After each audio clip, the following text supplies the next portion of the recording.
Oi, meus amores, que bom encontrar com vocês.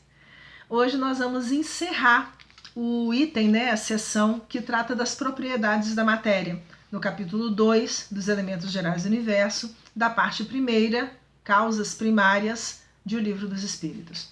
Ficamos com as últimas 4 perguntas, mas cada uma, as duas principais, a 33 e a 34, elas têm uma outra pergunta dentro delas, por isso que nós optamos por deixar num espaço separado. Questão 33. A mesma matéria elementar, aquela matéria base, falamos da associação dela com a ideia trazida por eles de fluido universal. A mesma matéria elementar é suscetível de experimentar todas as modificações e de adquirir todas as propriedades? Essa matéria base lá, ela é capaz de, pelas suas transformações, apresentar todas as transformações e todas as propriedades? E isso é interessante porque traz a ideia de unidade. Porque se não fosse possível de, a partir dessa matéria base, ser formadas ou serem construídas todas as modificações e todas as propriedades que a gente conhece, significaria que de alguma forma existiriam outros elementos que, somados a ela, produziriam aquilo que a gente consegue perceber. E por isso, os espíritos respondem assim: sim, e é isso o que se deve entender quando dizemos que tudo está em tudo. Parece ainda meio vago. Por isso Allan Kardec vai colocar uma nota. Só que é interessante, ele tem uma nota para essa questão, mas também tem uma explicação para essa resposta. Porque quando coloca, quando dizemos que tudo está em tudo, aí a gente tem uma nota de rodapé, que é a nota 4. E nessa nota, a informação que ele traz para a gente é assim: este princípio explica o fenômeno conhecido de todos os magnetizadores, e que consiste em dar-se, pela ação da vontade, a uma substância qualquer, a água, por exemplo, propriedades muito diversas, um gosto determinado e até as qualidades ativas de outras substâncias. E isso é interessante que tanto no campo do espiritismo, que é o que a gente chama de água fluidificada, quanto também em outras religiões, a gente sabe que os católicos utilizam o que eles chamam de água benta, mas vamos colocar na nossa realidade, A água fluidificada, por essa ação magnética e pela ação dos espíritos, ela pode ter gosto diferente. Tem pessoas que quando bebem água fluidificada comentam que tem, parece que um gostinho diferente. Às vezes ela pode apresentar uma leve coloração, é raro, mas pode acontecer, mas invariavelmente são colocados lá fluidos que vão atuar em cada organismo dependendo das necessidades que aquele organismo possui. Então isso dialoga exatamente com essa questão de que tudo está em tudo, De que essa mesma matéria primitiva é passível de apresentar combinações, modificações e de adquirir todas as propriedades. Mas eles continuam ainda. Desde que não há mais de um elemento primitivo e que as propriedades dos diferentes corpos são apenas modificações desse elemento, o que se segue é que a mais inofensiva substância tem o mesmo princípio que a mais deletéria, porque, em tese, elas são formadas do mesmo elemento base. Assim, a água que se compõe de uma parte de oxigênio e 2 de hidrogênio se torna corrosiva, duplicando-se a proporção de oxigênio. Transformação análoga se pode produzir por meio da ação magnética dirigida pela vontade. A nossa vontade, eu sei que isso é assunto lá para frente, mas a nossa vontade, atuando nas potencialidades magnéticas que a gente tem, pode também fazer pequenas alterações nessa matéria à nossa volta.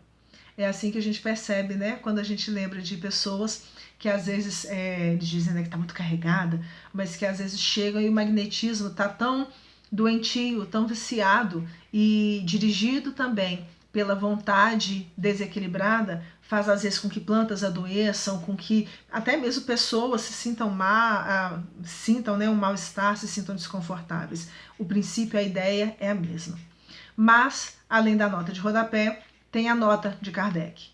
O oxigênio, o hidrogênio, o azoto, o carbono e todos os corpos que consideramos simples são meras modificações de uma substância primitiva. Então ele já está deixando aqui bem claro que, na verdade, todos os elementos químicos que a gente conhece são modificações desse fluido universal. Na impossibilidade em que ainda nos achamos de remontar a não ser pelo pensamento, porque a gente consegue construir uma ideia desse processo, a esta matéria primária, esses corpos são para nós verdadeiros elementos e podemos, sem maiores consequências, tê-los como tais até nova ordem. Até algumas décadas atrás, entendia-se que o átomo era a menor partícula. Depois descobriu-se que o átomo era formado de elétrons, nêutrons e prótons. Hoje já se sabe que existem corpúsculos, difícil a palavra, mas que existem corpúsculos, ou vamos dizer assim, partes menores ainda construindo esses elementos.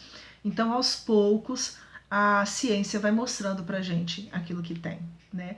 E vai apresentando possibilidades de ressonância, de consonância com as obras, com as notícias trazidas pelos espíritos.